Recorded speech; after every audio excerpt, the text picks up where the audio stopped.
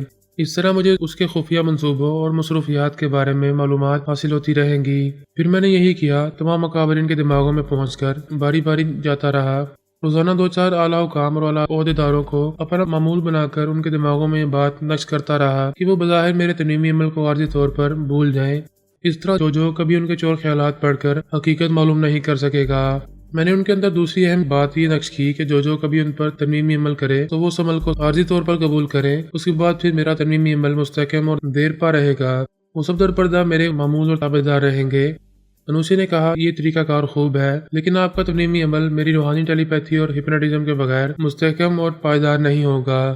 وہ درست کہہ رہی تھی، ایسے ہی معاملات میں مجھے اس سے روحانی تعاون حاصل ہو سکتا تھا۔ اس نے یہی کیا۔ جب بھی میں کسی پر ترمیمی عمل کرتا تب وہ روحانی ٹیلی پیتھی کے ذریعے اسے مستحکم اور پائیدار بنا دیتی تھی۔ یوں ہم دادا اور پوتی اس دشمن جو کے تصور سے بھی دور، بہت دور، ایک برفانی وادی کے کاٹیج میں بیٹھے اس کی جڑیں کمزور کرتے جا رہے تھے۔ ہمیں کوئی مناسب موقع ملتا تو ہم اس کی ٹریسنگ مشین کو ہمیشہ کے لیے تباہ کر دیتے اور اس کی یہ خوش فہمی دور کر دیتے کہ تمام اکابرین اس کے زیر اثر ہیں۔ ہمیں امید تھی کہ ایک دن ایسا موقع ضرور ملے گا۔ جب وہ عجوبہ برین ماسٹر اور اس کے بیٹے جارج ریچمین کو ٹریپ کر رہا تھا، تب میں ٹونی جے کے اندر موجود رہا کرتا تھا۔ ٹونی جے مجھ سے بڑی محبت اور عقیدت رکھتا تھا۔ میں اسے رفتہ رفتہ کرونا اور برین ماسٹر کے اثر سے نکالنے والا تھا۔ برین ماسٹر کی رہائش گاہ اب خفیہ نہیں رہی تھی۔ ٹونی جے جب جو کا تابعدار بن کر پہلی بار اس کی رہائش گاہ میں کرونا کے ساتھ گیا، تب میں نے اس کے بیٹے جارج ریچمین کی آواز سنی۔ میں اسے اور اس کے باپ کو ٹریپ کر سکتا تھا۔ برین ماسٹر نے اپنے بیٹے کے دماغ کو لاک کیا تھا، مجھے اس لاک کو توڑنا تھا۔ میں نے انوشے سے کہا، اس مرحلے پر تمہاری روحانی ٹیلی پیتھی لازمی ہو گئی ہے۔ کسی کا دماغ لاک کیا گیا ہو یا کوئی یوگا کا ماہر ہو، تب بھی وہ روحانی ٹیلی پیتھی کے ذریعے اس کے اندر پہنچ جاتی تھی۔ اس نے جو کی عدم موجودگی میں مجھے دونوں باپ بیٹے کے اندر پہنچا دیا۔ میں نے ان پر بھی اکابرین کی طرح عمل کیا۔ پھر انوشے نے میرے عمل کو مستحکم اور پائیدار بنا دیا۔ وہ پراسرار بن کر رہنے والا برین ماسٹر یہ کبھی معلوم نہیں کر سکتا تھا کہ وہ سطحی طور پر جو کا تابعدار ہے، لیکن بنیادی طور پر میرا غلام بن چکا ہے۔ جو دنیا والوں کے سامنے بڑی زبردست کامیابیاں حاصل کر رہا تھا اور میں در پردہ اس پر سبقت لے جا رہا تھا۔ جب تک اس کی غیر معمولی مشینیں تباہ نہ ہو جاتی تب تک اس کا پلڑا باری رہنے والا تھا۔ فی الحال مجھے مناسب وقت کا انتظار کرنا تھا۔ ایسی کوئی جلدی بھی نہیں تھی۔ مجھے بڑے آرام سے اس کی جڑیں کھوکھلی کرتے رہنے تھی۔